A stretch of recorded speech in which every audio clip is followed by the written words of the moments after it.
ये कैंडल कैसे क्लोज होती है उस पर डिपेंड करता है। अगर ये कैंडल सही ग्रीन बॉडी के साथ क्लोज हो जाती है तो मैं कॉल साइड एंट्री ले लूँगा। 490 पे एंट्री बन पाएगी।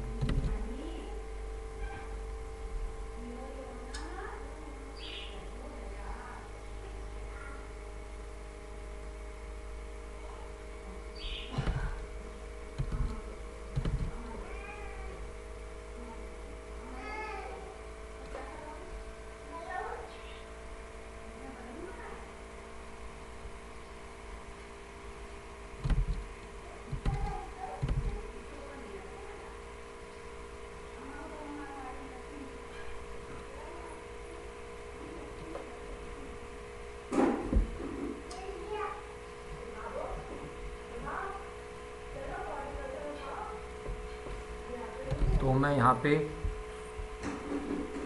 490 मैंने लगा दिया। वैसे 480 चल रहा था तो कोई बात नहीं, 481 पे ही मिला है। तो 456 पे जो है ऐसे लगा देता हूँ।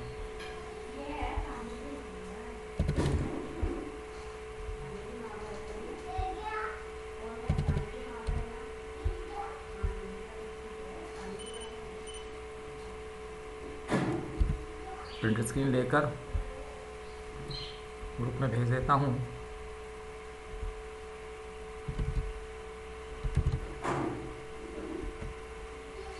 प्राइस अभी नीचे की तरफ ही आ रहा है। 481 पे मिला है और 470 चल रहा है अभी प्राइस। 481 के हिसाब से यहाँ लॉन्ग पोजीशन टूल बार लगा दूँ।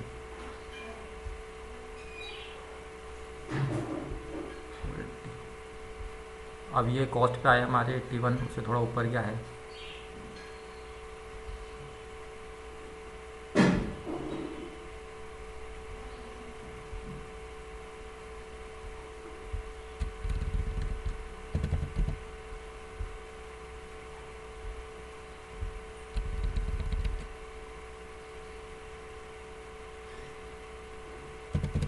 फोर 56 वैसे है।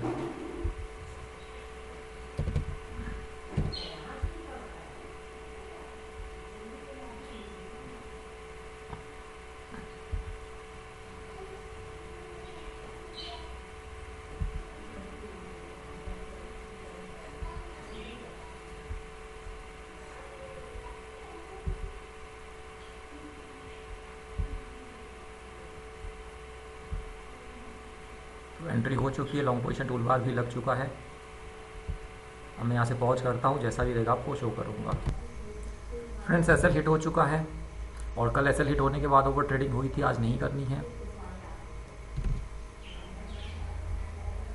तो यहाँ पर लॉस हो चुका है और कल मैंने बोलने के बाद भी कर ली थी, आज किसी भी हाल में नहीं करूँगा। कल की ओवर ट्रेडिंग भी कोई बहुत ज़्यादा बुरी नहीं थी क्योंकि 2 ही ट्रेड लिए थे। ओवर ट्रेडिंग तो 5-6 ट्रेड पे होता है। और आज मेरी साइकोलॉजी बिल्कुल कंट्रोल में है, टर्मिनल ऑन है, मैं देख रहा हूँ, लेकिन मैं जो है ओवर ट्रेडिंग नहीं करूँगा। यहाँ से प्रिंट स्क्रीन लेकर मैं ग्रुप में भेज देता हूँ लॉस बुक्ड। इसको ये 367 है, मोटा मोटा इसको 370 लिख देता हूँ।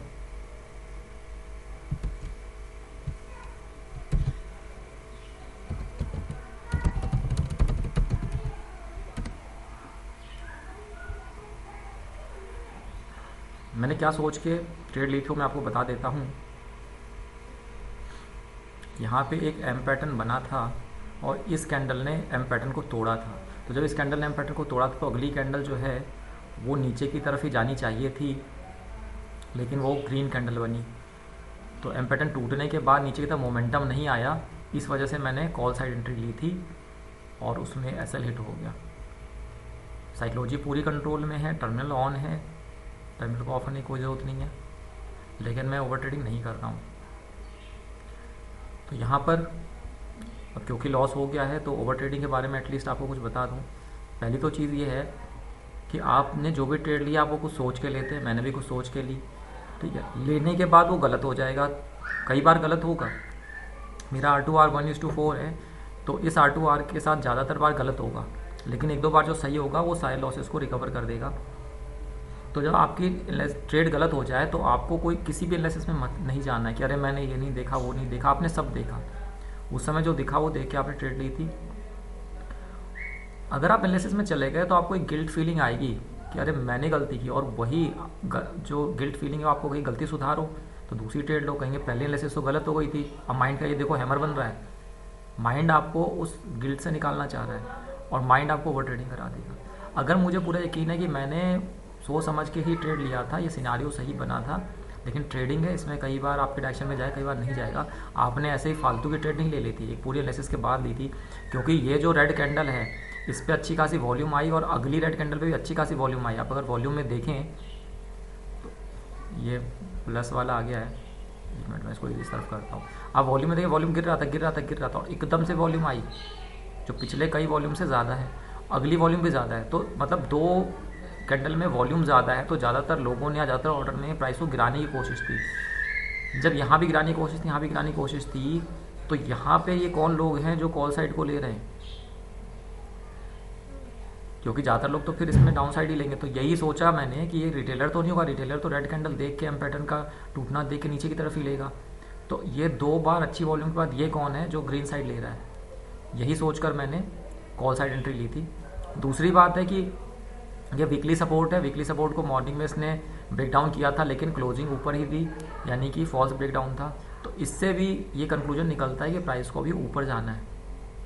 इन सबको देखते हुए मैंने लिया था। अब प्राइस कहीं पे भी जाए, मुझे अपनी एनालिसिस पे डाउट नहीं करना है। अगली बार भी ऐसा सिनारियो बनेगा तब भी मुझे कॉल साइड ही लेना है, एक ही चीज़ पर टिके रहना है। तो ये ट्रेडिंग है। ओवर ट्रेडिंग कहाँ से माइंड में घुसती है, जब आपको लगता है कि आपकी एनालिसिस गलत हो गई, आपने कोई गलती की। ये पैसे खोने का जो है वो पेन नहीं होता। ये 367 रुपीज़ पहले इतनी बड़ी रकम नहीं है कि जिसके लिए बहुत परेशान हो जाओ, और ज़्यादातर आप लोग जो देख रहे हैं उनमें से ज़्यादा लोगों के लिए नहीं होगी। अगर ये पैसा आपका कहीं गिर जाए या आप किसी को ऐसी खुशी खुशी में देते हैं, आपको कोई तकलीफ नहीं होगी। लेकिन यहाँ पे क्या तकलीफ होती है, ओवर ट्रेडिंग क्यों हो जाती है? इसलिए हो जाती है क्योंकि पैसा जाने का दुख नहीं, अपने गलत होने का दुख है। और गलत होने का दुख क्यों है? क्योंकि आप मानते हैं कि टेक्निकल एनालिसिस से आप सही पकड़ सकते हैं। अगर हमारे अंदर एक पूरा यकीन हो कि हम टेक्निकल एनालिसिस से सही नहीं पकड़ सकते हर बार, बल्कि ज़्यादातर बार हम गलत पकड़ेंगे और कम बार सही पकड़ेंगे, लेकिन जिस बार सही पकड़ेंगे उस बार हमारा टारगेट ज़्यादा होगा और जिस बार गलत होंगे असल छोटा होगा।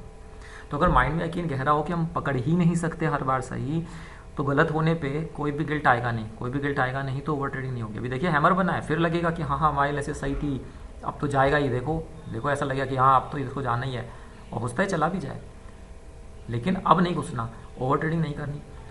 टर्मिनल में सामने ऑन है ट्रेड लेने के बाद, मैं आपको दिखा रहा हूँ कि नहीं हो रही ओवर ट्रेडिंग।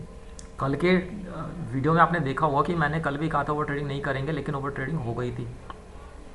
तो कुछ लोग देखेंगे कहेंगे अरे ये तो फिर ओवर ट्रेडिंग कर रहा है, बोलता है 1 सेकंड पहले और ओवर ट्रेडिंग कर लेता है 1 सेकंड बाद, ये तो कुछ भी नहीं जानता। लेकिन ऐसा नहीं है। जो लोग ऐसा देखेंगे वो बहुत ही मतलब संकीर्ण मानसिकता से देख रहे हैं, क्योंकि अगर आप सारी ट्रेड्स को देखें पूरे महीने भर की, तो महीने भर में कल एक ही दिन ओवर ट्रेड हुई थी, वो भी सिर्फ 2 ट्रेड, और वो हर बार नहीं होती। वो मेरा लेवल नहीं है कि मैं हर बार जो है 1 सेकंड पहले बोलूँगा कि ट्रेड नहीं लूँगा फिर ले लूँगा। मेरा जो कंट्रोल है वो, क्योंकि मैं काफ़ी टाइम से लगभग 2.5 साल से कर रहा हूँ ट्रेडिंग, तो वो एक लेवल तक आ चुका है। वो कभी कभी देखिए बिगड़ेगा, सबका बिगड़ेगा, हम सभी इंसान हैं, लेकिन ज़्यादातर क्या रहता है वही आपका नेचर है। तो ज़्यादातर जो है वो नहीं मेरा ओवर ट्रेडिंग रहता, जो कि प्रूफ है मेरा डेटा जो कि यूट्यूब पे अपलोड है। तो आज मैं आपको आपके आंखों के सामने दिखा रहा हूँ। बहुत से लोग कहते हैं कि टर्मिनल बंद कर दो, वो अच्छी बात है, मैं भी करता था शुरू में लॉस होते ही, क्योंकि ख़राब लगता था। लेकिन आज मैं आपको आपकी आंखों के सामने दिखाऊंगा कि हैमर भी बना और शायद ये मेरे डायरेक्शन में जा रहा है, ये चला जाए, मैं इसमें एंट्री नहीं करूँगा। ये आपकी आंखों के सामने है कि ये जा रहा है, मैं इसमें एंट्री नहीं करूँगा। और जो लोग ट्रेडिंग करते हैं वो ये जानते होंगे कि इस तरह से जब आपकी ट्रेड मिस हो जाती है, लॉस हो जाता है और फिर आपके डायरेक्शन में जाने लगे, तो आपको भागते मार्केट में घुसने का मन होता है। तो मैं ऐसे पहुँच करता हूँ, अगर ये जाता है तो मैं आपको शो करूँगा, और ये नहीं जाता और नीचे की तरफ आ जाता है तो वो भी शो कर दूँगा। लेकिन ओवर ट्रेडिंग मैं किसी भी हाल में आज नहीं करूँगा। एक ट्रेड मेरी हो गई, लॉस हो गया, कहानी ख़त्म आज के लिए। अभी पहुँच करता हूँ दोस्तों। ये तो वापस से कॉस्ट पे आया, मैंने फिर से रिकॉर्डिंग ऑन किया आपको बताने के लिए कि आप देख सकते हैं कितना टाइम बीत चुका है। इतने देर से मैं टर्मिनल देख रहा हूँ, मुझे कोई भी दिक्कत नहीं आ रही है, कोई ओवर ट्रेडिंग की अर्ज नहीं आ रही है। इस बीच में अपना यूट्यूब पर वीडियो डालने के लिए मैं थंबनेल भी बना लिया, बीच में इसको भी देख रहा हूँ, मतलब पूरी तरीके से रिलैक्स हूँ। तो ये पॉसिबल है कि लॉस होने के बाद आपको कोई फ़र्क ना पड़े और आप बिल्कुल कंट्रोल में रहें। और इंसान होता है, इसलिए वो 50-60 ट्रेड में या 20-25 ट्रेड में, एक ट्रेड में आप कभी दो ट्रेड ले लेते हैं एक दिन में, उतनी थोड़ी बहुत ओवर ट्रेडिंग तो हो ही जाती है। अदरवाइज़ ये पॉसिबल होता है। अगर देखिए ये ओवर ट्रेडिंग का माइंड का कंट्रोल नहीं होता ना, तो इस कैंडल पे माइंड क्या कहता है कि अब तो ये ऊपर जा ही रहा है, ये नीचे सेल काटने के लिए गया था, देखो थोड़ा सा सेल काट के ऊपर कितना भाग गया है, अब तो ऊपर जाएगा। इस कैंडल में घुस जाता माइंड, यहीं पे एंट्री ले लो, अब भाग रहा है भाग रहा है, वो फोमो में आकर एंट्री ले लेता। लेकिन जब माइंड आपका रिलैक्स होता है, क्योंकि आपके लिए आपके डिसिप्लिन ज़्यादा इंपॉर्टेंट है। ये मेरा डिसिप्लिन था एक ट्रेड का, प्रॉफिट या लॉस जो भी रहेगा उससे चुपचाप लेके घर वापस जाना। तो जब डिसिप्लिन हमारे लिए इंपॉर्टेंट है, तो अब ये कैंडल नीचे जाए ऊपर जाए, हरी बने लाल बने, कोई भी फ़र्क नहीं पड़ता। आपने सुना होगा ना कि मार्केट आप बैठ के देखते रहो तो कैंडल बनते रहेंगे और मार्केट आपसे ख़रीदारी करवा ही लेगा, आपको एंट्री दिलवा ही देगा। तो मैं आपके सामने मार्केट देख रहा हूँ, है ना, ग्रीन कैंडल बन रही है, उसका विक बन रहा है, सब देख रहा हूँ। एक लॉस हो चुका है लेकिन कोई अर्ज नहीं आ रही ओवर ट्रेडिंग की। पहुँच करता हूँ, फिर से मैं आपको दिखाऊंगा अगर ये टारगेट की तरफ जाता है, या तो टारगेट पे जाए या तो फिर ये लॉस वाली लाइन को फिर से काट नीचे जाए, दोनों में जो भी होगा मैं आपको शो करूँगा। और बीच ही अगर ज़्यादा टाइम लेगा तो बीच में आपको ये भी दिखाता रहूँगा कि मैं लगातार देख रहा हूँ टर्मिनल को, कोई दिक्कत नहीं आ रही ओवर ट्रेडिंग की। तो बहुत से लोग कहते हैं जीरो था का किल स्विच यूज़ कर लो, टर्मिनल ना देखो, वो सब सही है, स्टार्टिंग में ठीक है बिगनर्स के लिए। लेकिन एक लेवल के बाद, एक टाइम लिमिट के बाद, जब अगर आप 2-2.5 साल से ट्रेडिंग कर रहे हैं, तो एक सेल्फ कंट्रोल भी जनरेट होना चाहिए। तो पॉज करता हूँ, जैसा भी रहेगा आपको शो करूँगा।